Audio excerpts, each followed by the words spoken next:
All right, everyone. Wow, it's full house. So I don't know if anyone is interested in how we actually use stablecoins in the real world. Come have a seat. I don't bite. It's gonna be fun. All right. Anyway, so it's recorded, so people are gonna catch up online. It's a bit noisy, so I hope you'll understand me. So first about me, I'm Xavier. I'm a local. I live here, not so far, but I lived in the States for 10 years. I'm an entrepreneur. I'm a dad. I'm a citizen. And always been driven by using technology to empower our citizens to do things that they couldn't do before.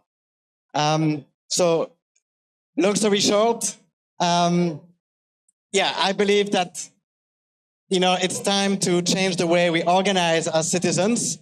And so that's how I created Open Collective to enable groups of people, communities to create a new form of organization to receive money to sustain their community project.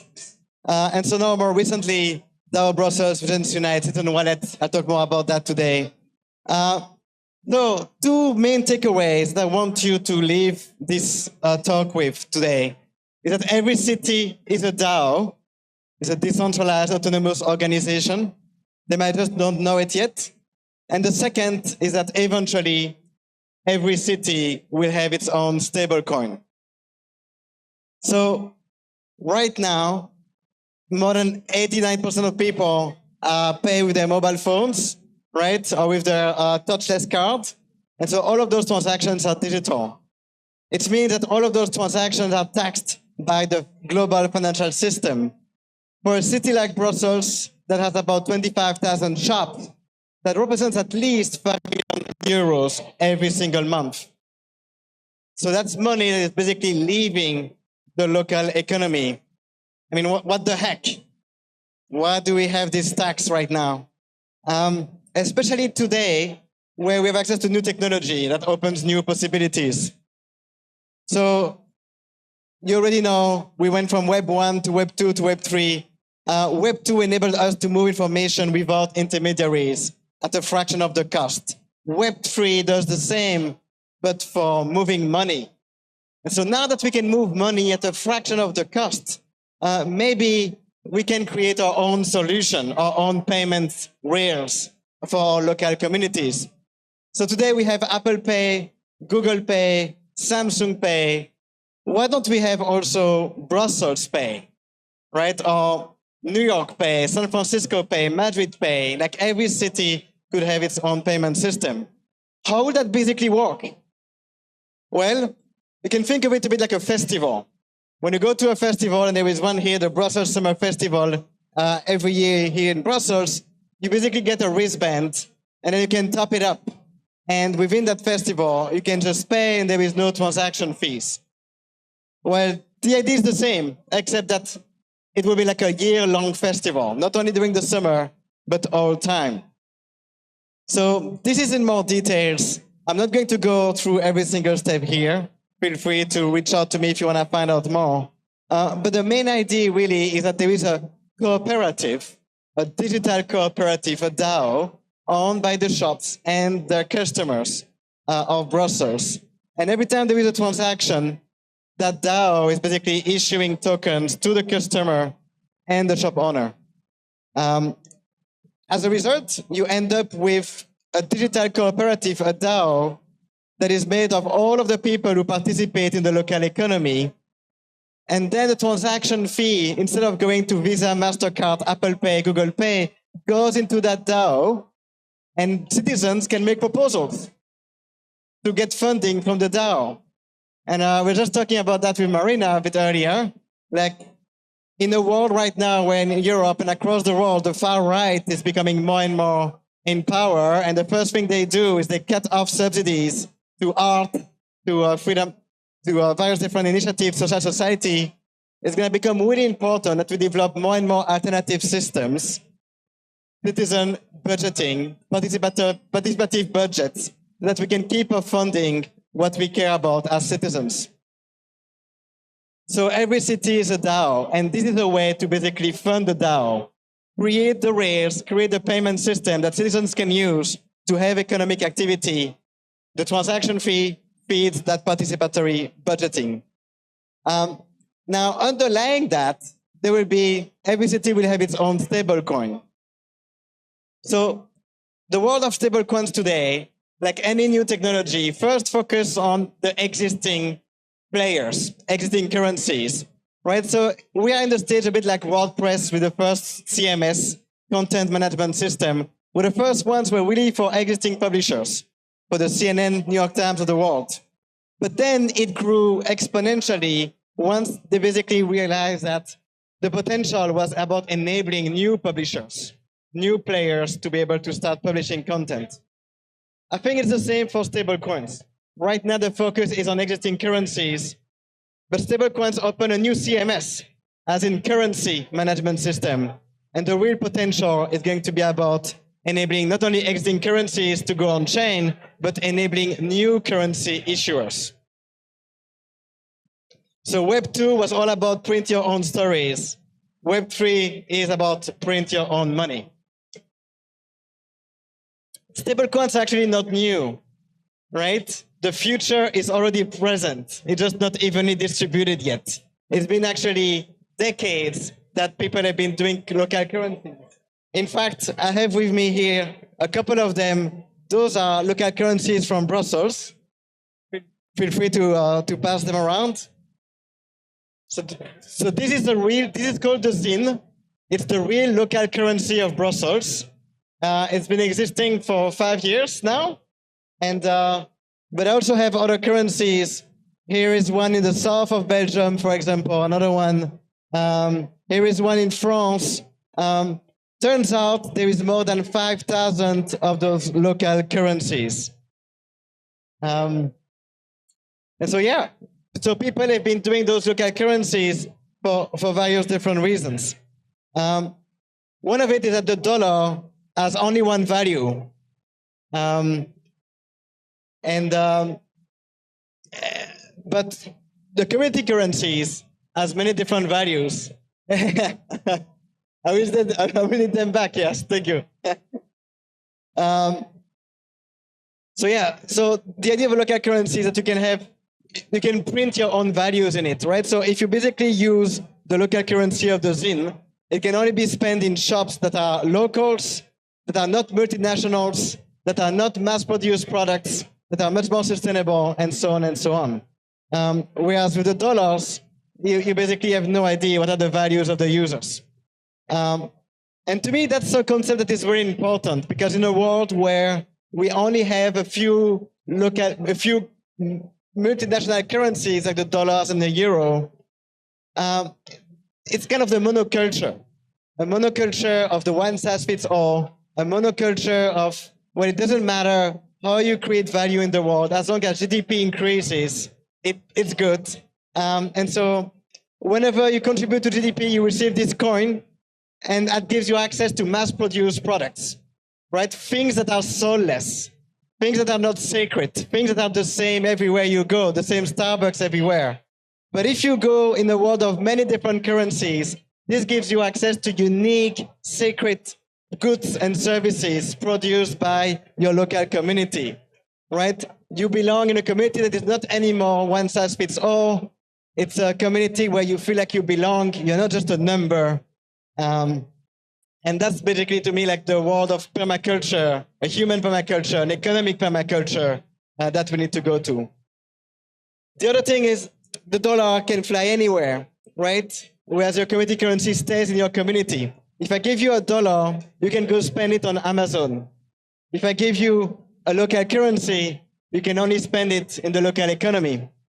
And research has shown that, for example, like the New Economics Foundation did a research on £1.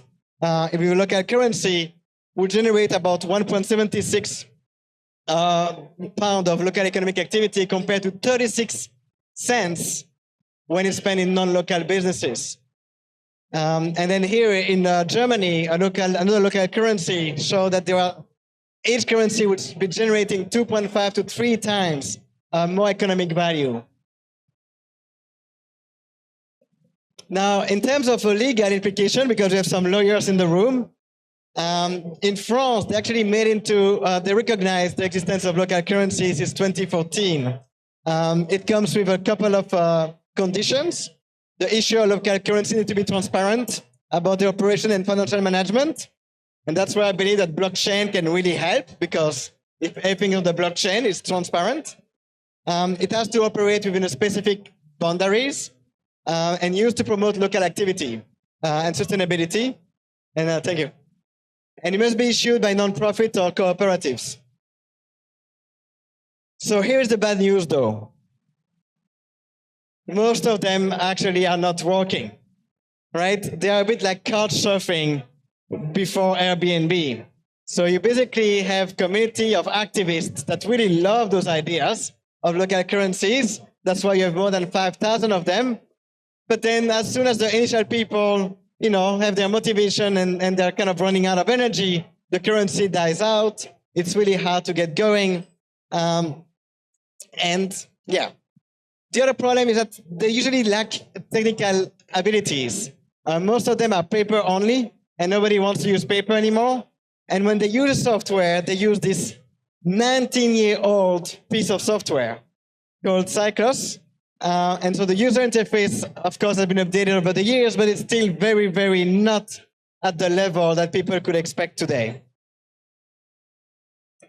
On the other side, we, the crypto community, have developed a lot of great interfaces, a lot of new mobile apps, but all those crypto wallets are for traders, right? They all take the assumption that you're in crypto to invest money, to exchange, to make money on money.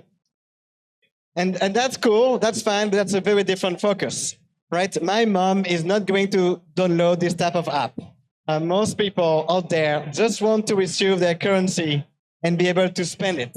They are not interested in knowing what's the value in petrodollar of the local currency. And so that's why we created the Citizen Wallet.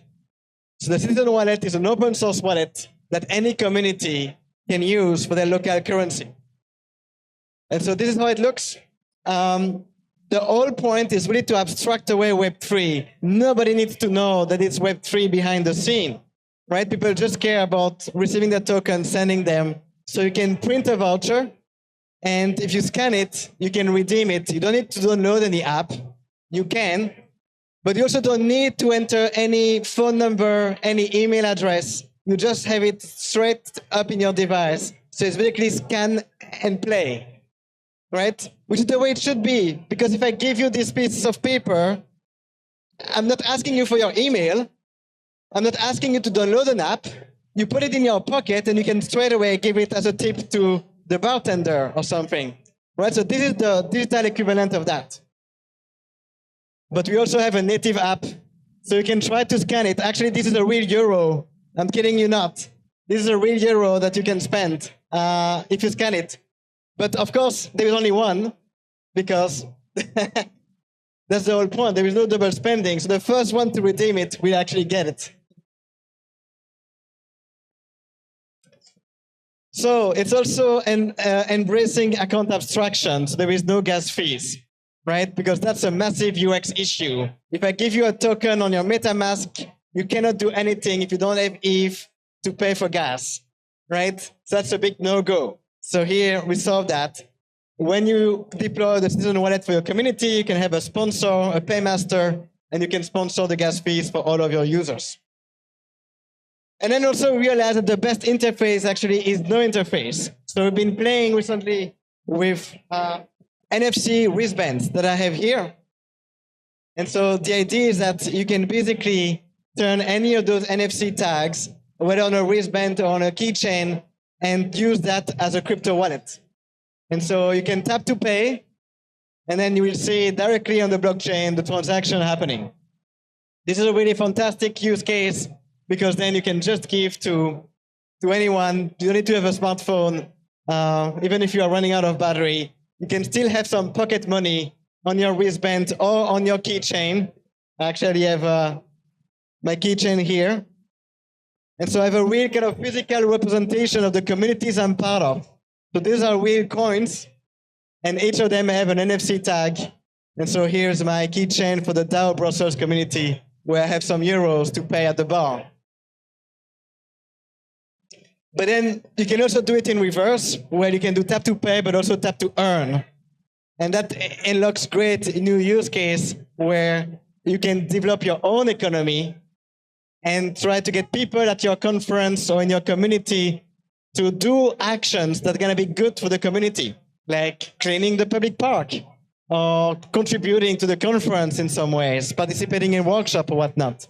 And then they receive tokens and they can spend them to receive some swags or things like that. So all next week, we invite you to experience that at the Region Village. That is happening at the Commons Hub. It's literally just 100 meters away from here, that direction. And so the full week, every day, there's going to be different program, but you can also have a weekly pass, and then you get this really nice wristband that I have here. That is an NFC wallet. And you will also be able to do different actions, receive region tokens, and use that to get some swags and other things. So what now? So we just got a grant from the region of Brussels to develop further Brussels Pay. So we put together this board of advisors, people running local shops, people also running different stablecoin or system for stablecoins. And so together, we're going to basically create that cooperative, that DAO, and bring together DAO Brussels, a Euro B, the local currency of Brussels on chain for the purpose of Brussels Pay, and start implementing that. So this is what's going to happen. We do all of that in open source, in open data. So everyone is invited to contribute. We are also operating ourselves as a DAO. So this is all the people who've contributed so far. And we are basically funded right now through various different grants. So thank you already to all the people who contributed on Gitcoin and the different people who contributed to our budget. Couple of inspirations. If you are into reading those books, I highly recommend those. They really opened my mind on all of those different topics. So yeah. Or if you are more into movies, there is those two stories, Shillings from Heaven, based on a true story in Austria in 1932, after the economic crisis, where the local mayor, who was an engineer, decided to print its own local currency with demurrage, with basically a tax on the money that doesn't move. Because money is like blood in an organism. If it doesn't move, it becomes a blood clot. And that's dangerous, right? So it's important to create incentives for the money to keep moving and go and allocate resources, allocate the capital wherever it's needed in the community. And that was so successful in 1932 after the deep economic crisis that cities around Wargel in Austria started copying it. And it spread so much that the central bank eventually shut it down because it became, of course, an alternative and a threat to the existing power in place. If only back then they had access to a technology that would be unstoppable. And then Bank of Dave, it's another funny story. After the financial crisis of 2008 in England, they created a bank. And it has been more than 100 years that no bank had been created. And so it shows really how the existing financial system is really locked down and doesn't really enable new players to come in. So once again, that's why I feel like I'm so excited by the potential of crypto, because it really gave us this new permissionless world where we can start experimenting without having to wait for the incumbents to give us their green light. We can start experimenting using our own sandbox. And only once we find out how to swim in that swimming pool, we can go into the ocean and invite others to join. And so that's basically what we are up to. Maybe as a closing thought, I would love really to invite everyone to think about what could the world look like if instead of all of those few global currencies, few global stable coins, we could have a permaculture, a diversity of many, many, many different stable coins in different communities. What if every city would have its own currency, but will all be connected through the open source and open data of the blockchain. I think this really has the potential to unite civilization and create a new step forward for a new sustainable and regenerative future. That's what I have for you today, folks. Any questions?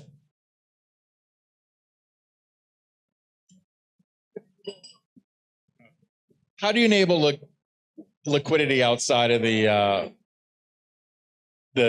ecosystem? How do you enable liquidity outside of the ecosystem? Like, can I swap this currency into USDC or US? So how do we play with? Hello. Yeah. How do we play with the rest of the ecosystem?